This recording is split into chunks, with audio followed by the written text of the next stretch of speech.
Já studoval a studoval a budoucnost si budoval. Má máma chtěla, aby země měřič byl.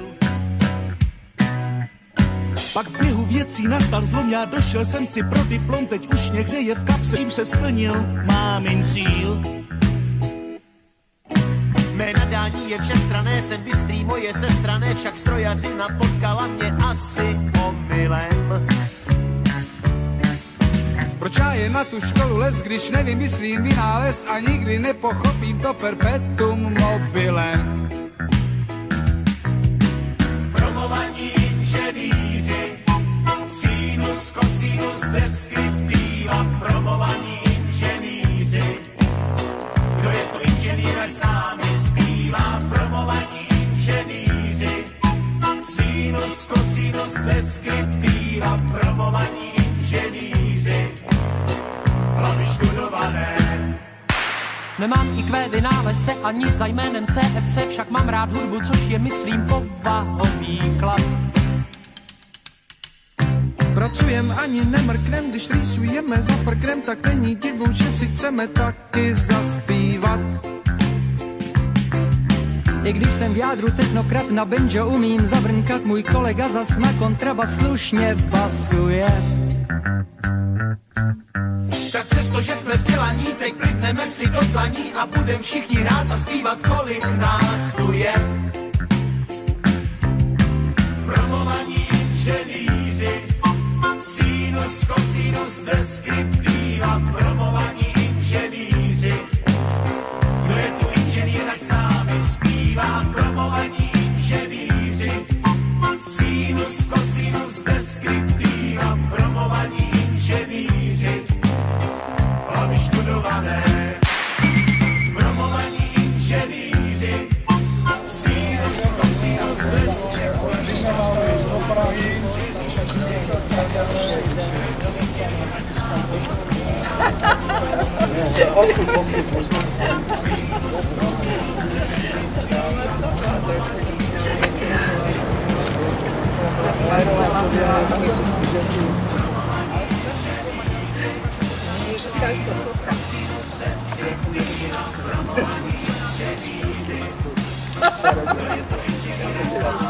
To už je, čo ty...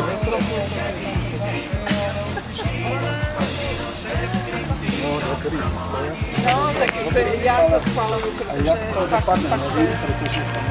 Tak.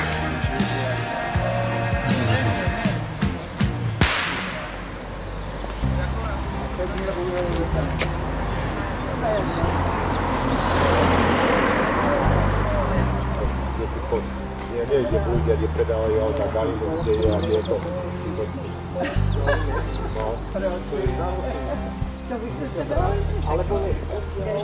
Vieš čo? Prejde cez lesík. Ľubo. A ještě normálně. Nepošúvaj tam na teba tie. Galibek na Rosínskej ceste, hej? Tam, kde je aj Hural, aj títo. Aj výskumný ústav. Tento elektrotechnický čias. Ale jak sú pred Galibexom, tak sa otočia nazad a potom odtočia doľava. No doľava, to je ten lesík. Čiže oni zašli až ďalej. Doľava hore. A už sú tu.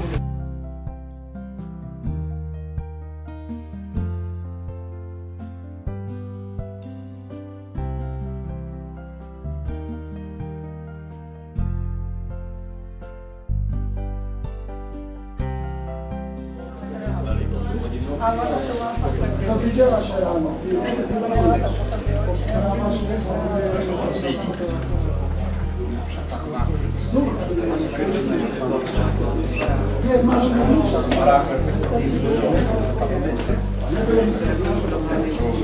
Teraz zoberiem aj teba. Toto.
No, to je klasika.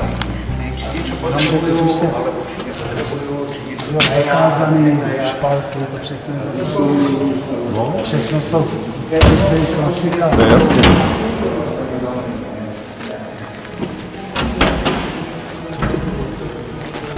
Dneska už elektrika díky té pulzní regulaci brzdí skoro do nuly. To je úplně minimum rozdíl to zastavit.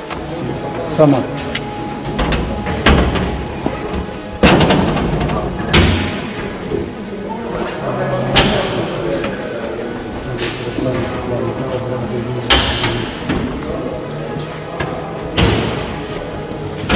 Najvzácnější exponát.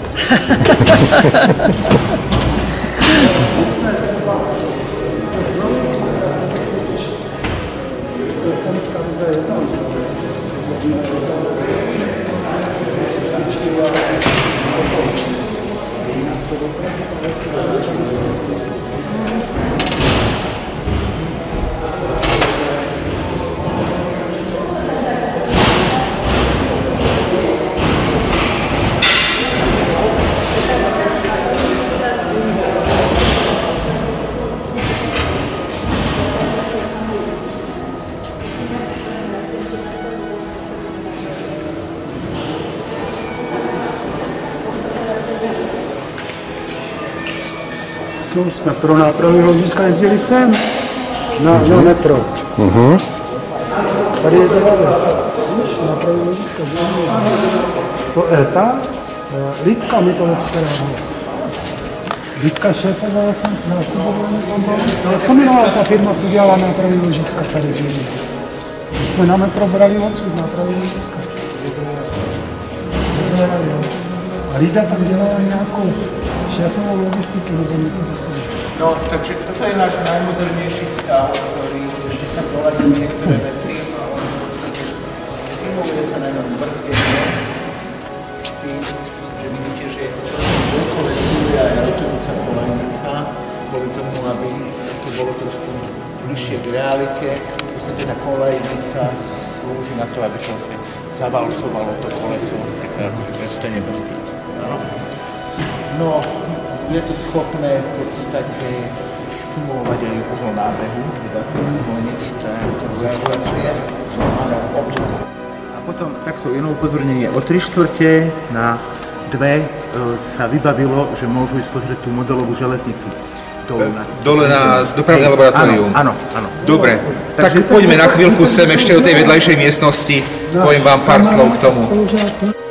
Pokiaľ viem, tak potom to z dôvodov certifikačných, ako nebolo pre nich také efektívne. No a ešte také stavy by mali byť, ešte asi z opäť ich je v Európe, v Poľsku, Nemecku, Francúzsku, Rumunsku. Som zabudol, tak nevadí. Dobre, tak pánom tohto laboratória je doktor Šezníček, Rudolf Šezníček.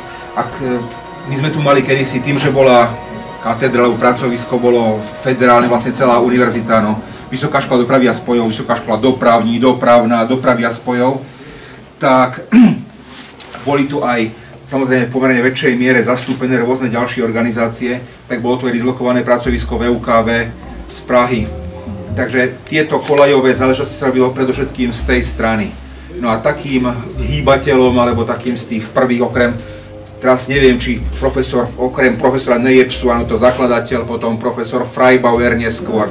Tí zrejme aj vás učili, ja som už tu čest nemal teda. A ešte Trnka. No áno, pán profesor Trnka, my sme už taký trošku mladší v tej hierarchii. Tak profesor Čáp, doktor vied, On tu bol dekanom už v tom našom období. Za nás bol asistentom. No, však to povieme si ešte. To vám Doktor vie. Louda, to vám, ale takto. Títo Freibauer, Nejepsa, to boli konštruktéri, Louda, to bol údržbár, z pohľadu toho lokomotívneho hospodárstva. Tak. No, takže teraz, ale to, aby som neskakal z jedného z druhého. Takže vtedy v tom čase bola katedra veľmi silná. V katedri boli de facto dve z toho obdobia. Táto sa volala katedra kolejových vozidiel, motorov a zdvihadiel, kde bol vlastne aj tento profesor Čáp. No a takým zastúpením alebo šéfom bol vtedy ešte inžinier Izer, neskôr profesor Izer, áno, v Pardubis to bol taký náš ohromný, vynikajúci učiteľ, nestor mnohých vecí, ale boli tu aj takí ľudia ako vtedy ešte iba inžinier, ale neskôr docent a prorektor v Pardubiciach Janda. Toho si pamätáte, to bol vedúci oddelenia kolejových vozidiel. Bol tu docent Rudolf Pohl, ten je teraz ešte stále na ČVUT, ešte stále tam je na dopravní fakulte. My sa stretli pred nejakým mesiacom, tak stále je činný, áno. Je to obdivuhodné. No a z tých ďalších, z takých tých mladších, ku profesorovi, alebo teda ešte pánovi inžinierovi Izraelu, to bol jediný pán. Všetci boli súdruhovia v roku do 89. Ale Izer bol jediný pán, učiteľ, alebo pán Izer, a my sme ako jediní, ako z tých všetkých pedagógov, pre neho boli pánové. Takže to je tiež také milé, pán profesor Izer, vlastne obrovská kapacita, teda bol obrovská kapacita práve v tejto dynamike vozidiel, simulačných výpočtoch, kontakty kolesa s kolajnicou, to bolo veľmi silná partia, ale hlavne z toho oblasti dynamiky. Tým kontaktom z pohľadu adhézie a trenia, tak tým sa zaoberal práve profesor Čáp.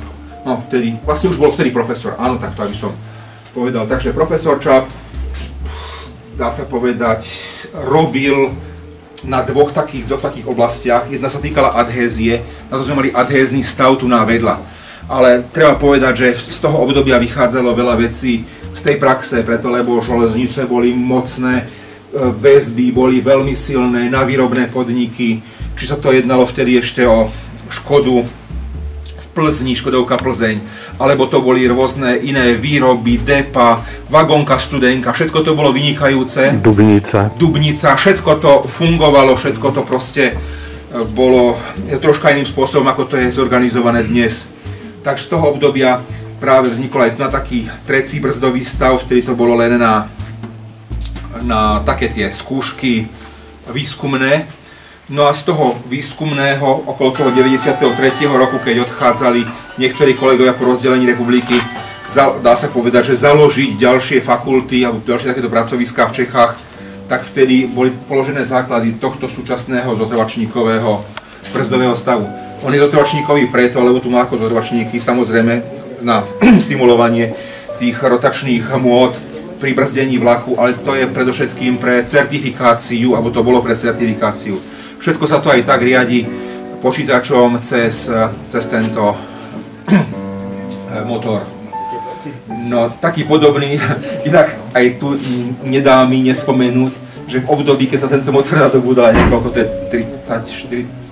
35 rokov, možno 30 rokov, tak ako ho vtedy sem dali, tak s malými úpravami mes Vsetín, tak dodnes funguje stále, takmer každý deň funguje to niečo na nezodratie. Tak to je životnosť. Tam sme kúpili ako nový, ktorý je kapacitne približne rovnako ako tento, za asi 30 násobok ceny, ale zase nie ide len o cenu, samozrejme tam ten má veľmi mohutné riadenie počítačové, nastaviteľné, milión rôznych parametrov.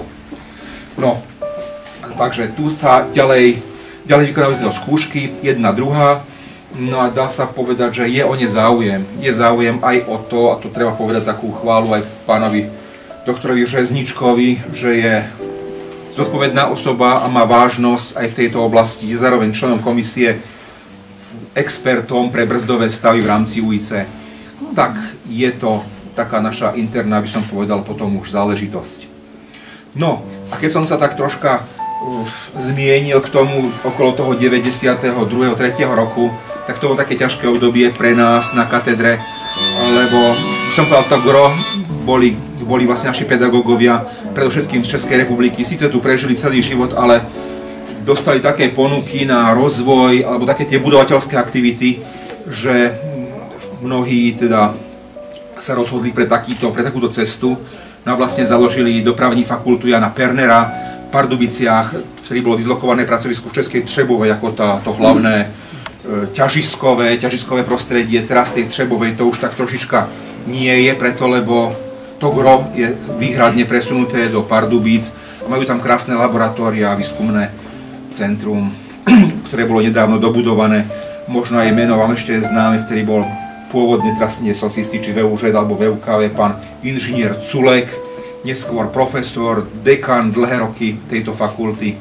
Takže jemu patrí určite to obrovská zasluha, že takéto niečo dobudovali. No takže tam prešlo asi najviac ľudí od nás. Tam šiel profesor Izer, tam šiel vtedy jeho asistent inžinier Zelenka, tiež veľmi činný. Potom tam šiel pán docent Janda.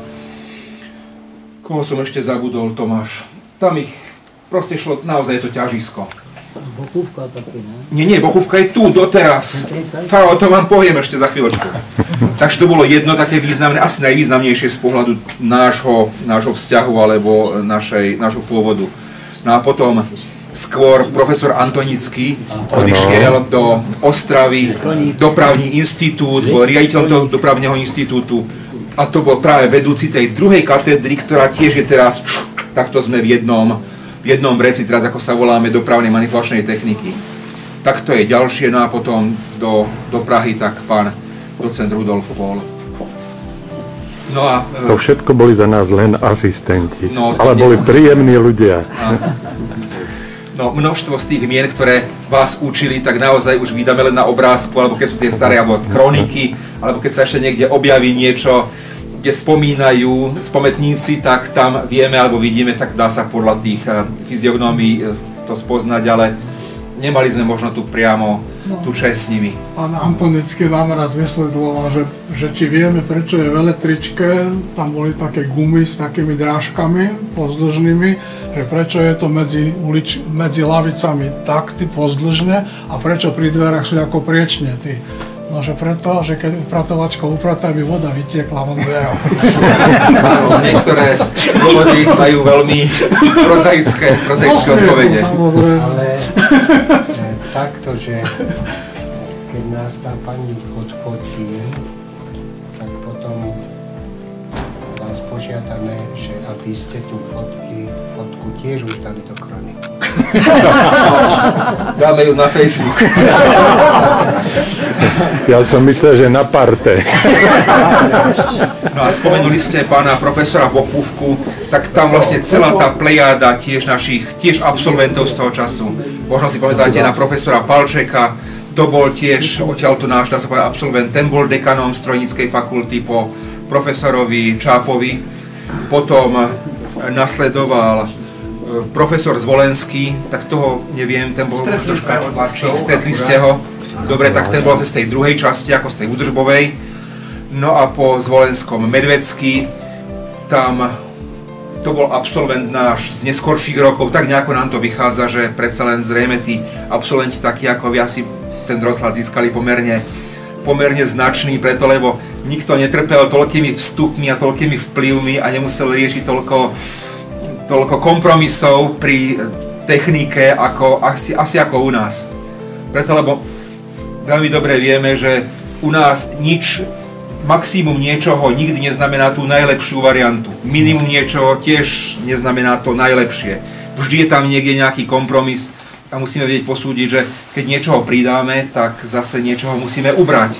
Alebo príjmeme to za cenu niečoho zase ďalšieho. No a teraz je dekanom profesor Sága, Milan Sága.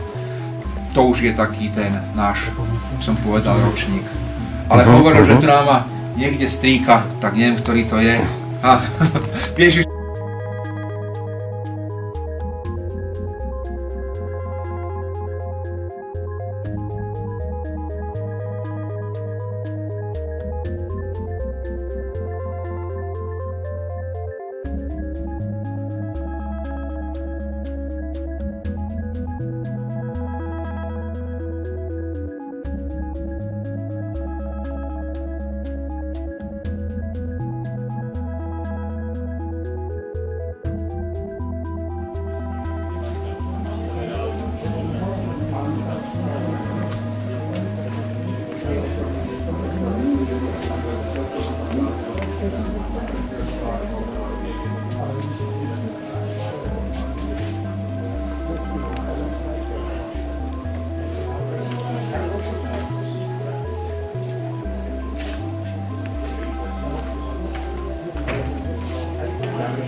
Pohádek na mašinu.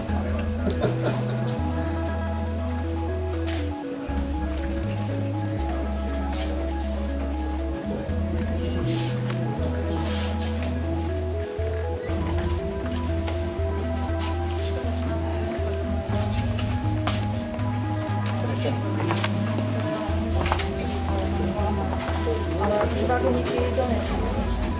Však vagónikov sa